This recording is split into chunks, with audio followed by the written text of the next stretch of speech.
about what EnthuTech does Okay. and what is it here for? Yeah. So basically, EnthuTech, we work with three aspects as a company, and we work predominantly with IoT solutions.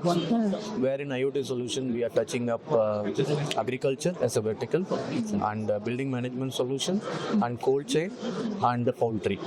So these are the segments we are working for IoT, and we have more than 100 use cases for different customers, and we are scaling it up one by one now. And the second aspect is we have our own manufacturing setup in Coimbatore, where we do the complete design and development and manufacturing aspects. And third thing is we do EdTech services, that whatever we do in IoT for industry, the same we are going or transforming to the EdTech industry as well. So when you talk about IoT solutions, what kind of solutions do you have? Okay. For example, you take one agriculture as a use case. In agriculture, if you take controlled farming, that means the greenhouse. Yes. Yeah. What we do is we are actually doing two important use cases for that.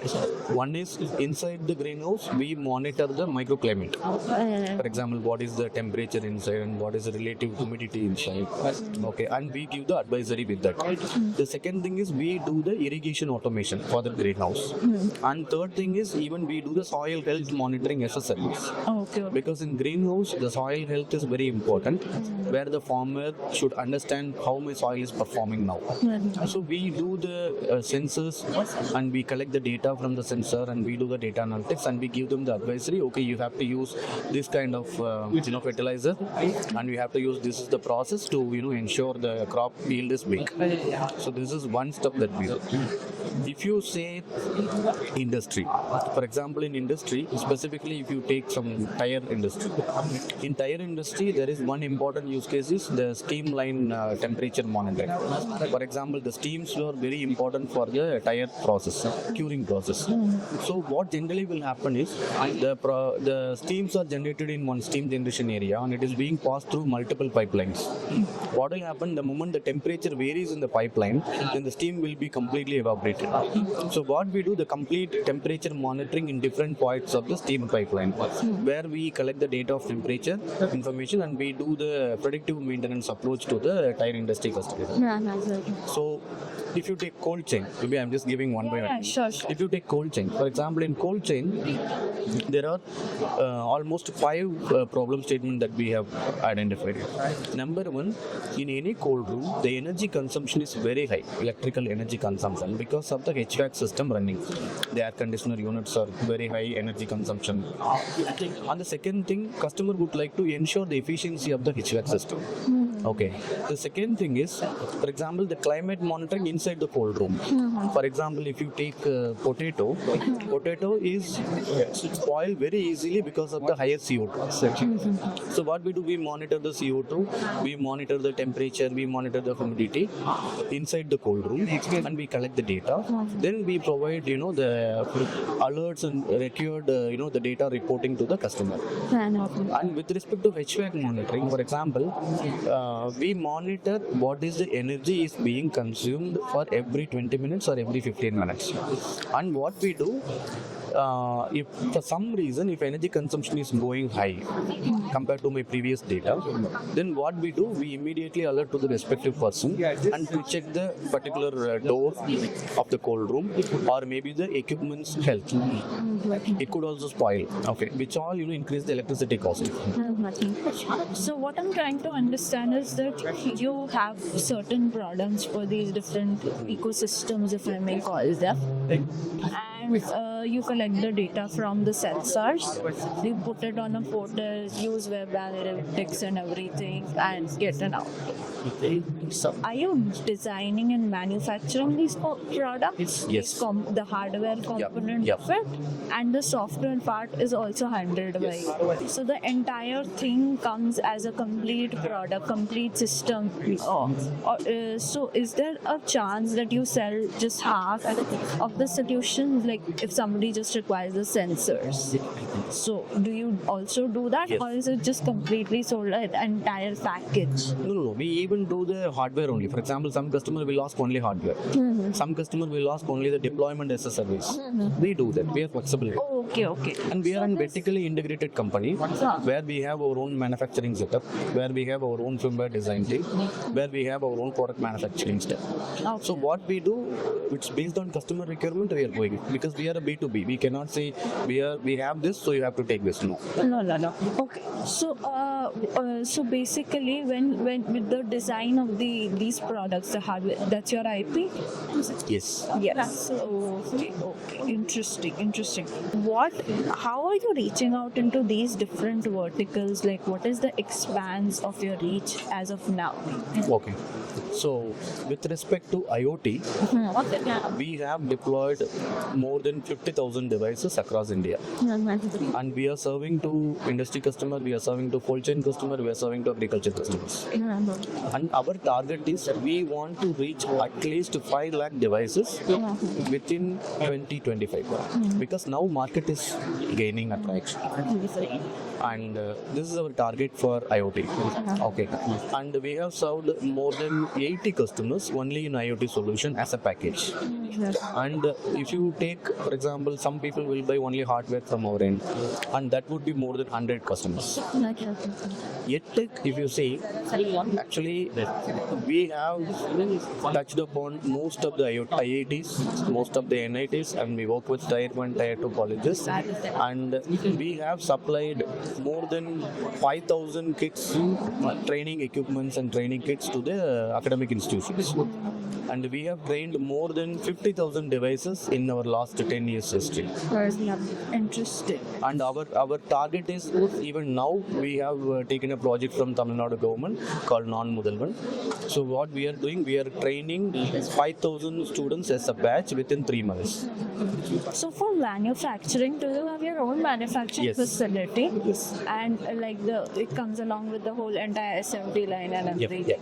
So the SMT line machines, from what I know, is imported Yes, from that is China. Yeah. And the components, where are you sourcing your components from? The components, okay. We work with Mouser. Yeah. We work with different component suppliers. So most of the sensors and everything we import from Europe. Okay. And we work with Europe vendors majorly.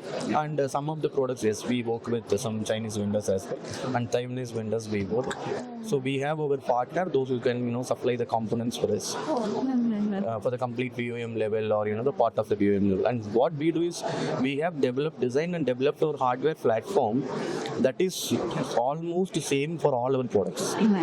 So the only part what we change is the sensor part. So what is your role at EnthuTech? I am a co-founder and director, and my role is I am taking care of the complete IoT business segment. Okay. How are you seeing the growth now, and how do you see the growth as in the coming next 10 years? Okay. See, I can't agree that, for example, IoT is a buzzword 10 years ago. Maybe that word is new, and people were thought that whether it is going to take off or not. So IoT is a world. For example, if you say even 30-40 years ago also, there is some concept of, machine monitoring, data monitoring, some names were there. Now we call it as an IoT. But what I see is like, market is there. The market is very big, each and every segment. Okay. And the second important aspect that we are seeing is all our aim being towards the sustainability practices. The moment we talk about sustainability practices, we should understand the data. For example, how much I am consuming today with respect to water, how much I am consuming today with respect to electricity, or how much my equipments are consumed, and how much my systems are generating the e-waste. All those aspects needs to be measured. The moment we talk about measurement and IoT, as of now we say IoT as a solution, right? So we have to deploy some products, we have to collect the data. So the moment we say this is actually collect the data and doing the data analytics in the back end. And I see the market is very huge. For example, in terms of number, if you say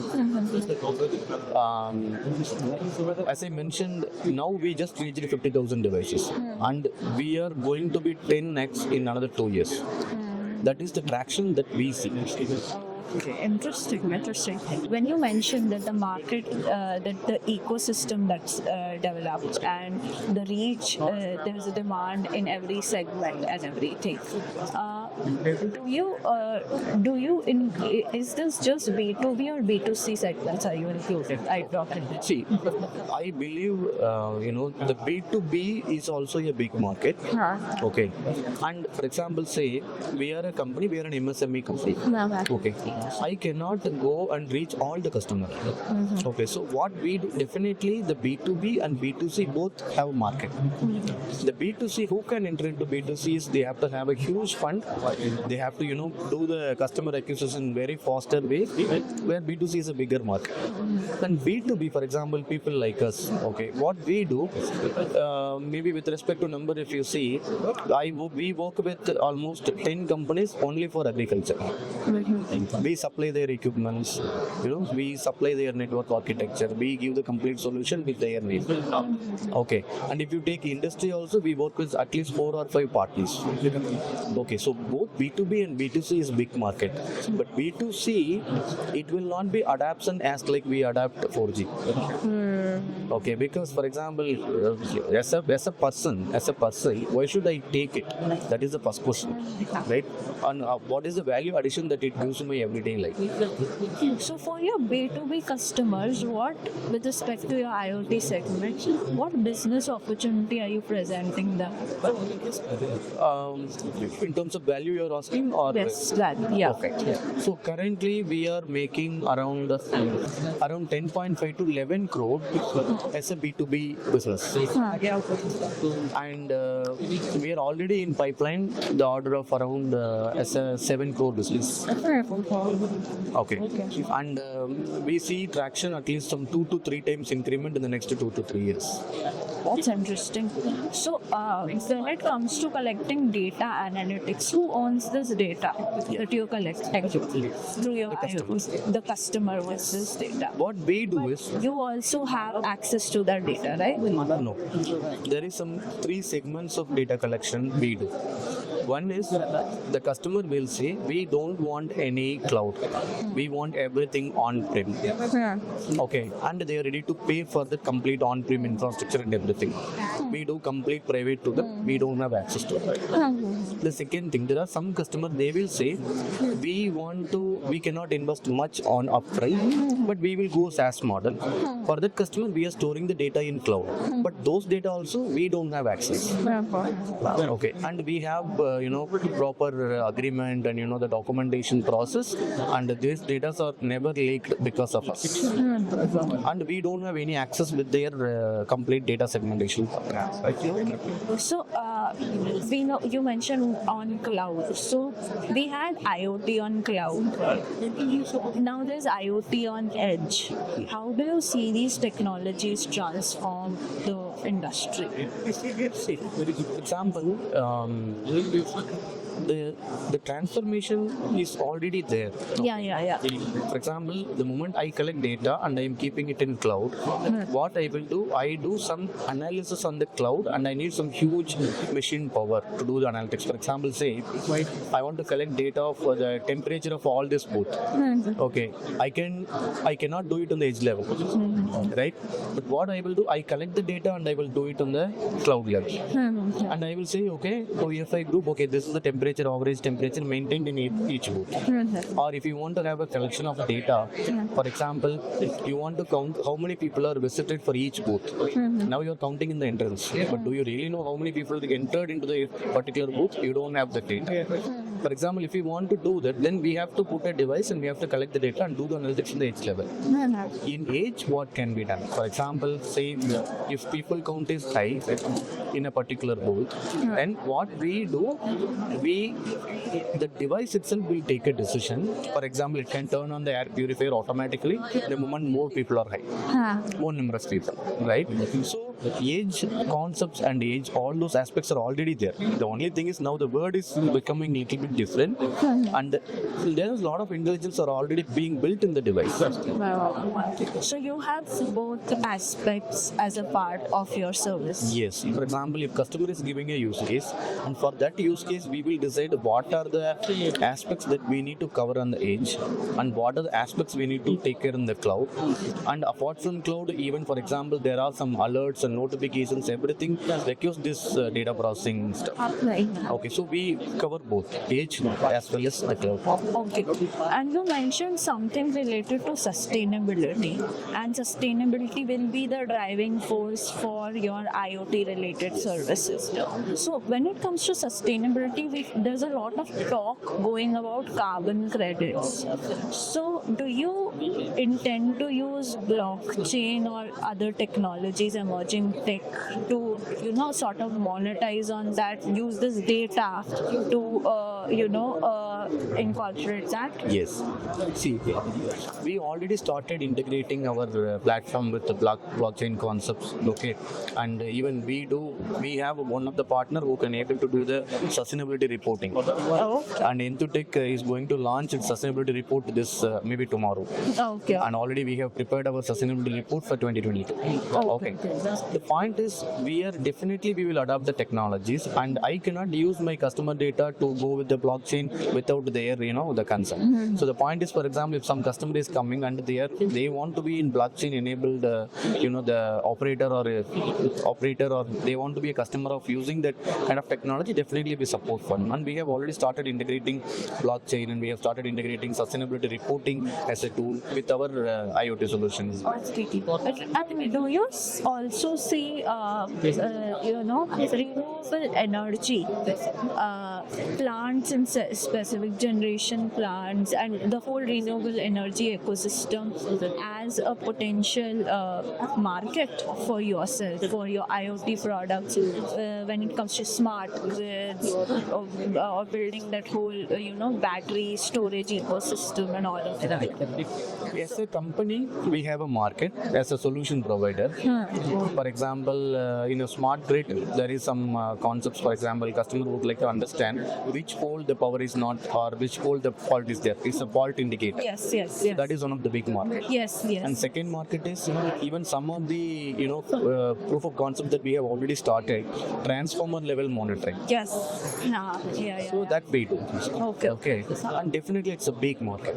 If you come to the other end, for example, the solar panel or the solar farming. Yeah. The very important thing is, for example, if my solar panels are deployed and it's harvesting energy, it should harvest energy in a consistent way. Yes. Maybe some decrement of some 2%, 3% every year.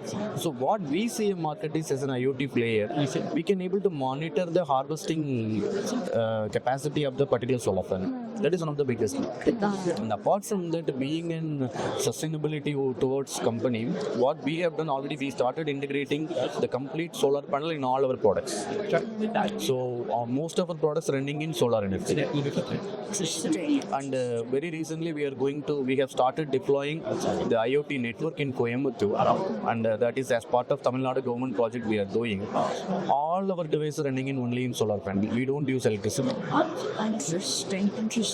So when it comes to all of these activities you are into, do you have any notable partnerships or collaborations with respect to industry or academia or research? Could you elaborate on those? So what we partnered is one of the important partners, like we are a member of LoRa Alliance. Okay, and we are a member of CAA, the Confederation of Indian Industry. CAA we are a member, and also we have partnered with some of the educational consortium. Okay, and now we are going to take DUN certificate, which is very important for exporting the electronics manufacturing stuff. So it's very important to collaborate with people and understand what they do and how to help each other, and take market together and ensure we are solving the customer. Do you also, as you scale up your businesses and you mentioned the scale at which you intend to grow, do you plan to onboard external panel manufacturing service providers to complement the scale of production of your hardware products, or do you think your current line, you plan to grow your own current line? Are there What we plans have to done is, for example, expansion? in 2000, if you take 2019, okay, we manufactured around 10,000 devices. Okay, that line was sufficient with us at that time. Now we have the capacity of manufacturing at least 1 lakh products for every 3 months. Okay, and what we are doing definitely, for example, if some big projects are coming and projects needs the delivery timeline of only 6 months, and ultimately we cannot do by our own. Say some customer wants some 5 lakh units or 3 lakh units in 6 months, then we cannot make it immediately. So definitely we partner with some of the people, and we will ensure that being delivery is on time. Okay, so do you have a local supply chain established for that? Yes. So being in Coimbatore, that is one of the manufacturing, powerhouse in India. Yes. So we have access to, for example, say for enclosure manufacturers, we have a lot of people over there. That ecosystem built in that way. So the moment the electronic system design and manufacturing, yes, we have a lot of people even in itself Coimbatore, where we can able to do the manufacturing. The supply chain is completely streamlined for us. So right now the operation that you talked about are very regionally located, region specific, like Coimbatore and a lot about Tamil Nadu and everything.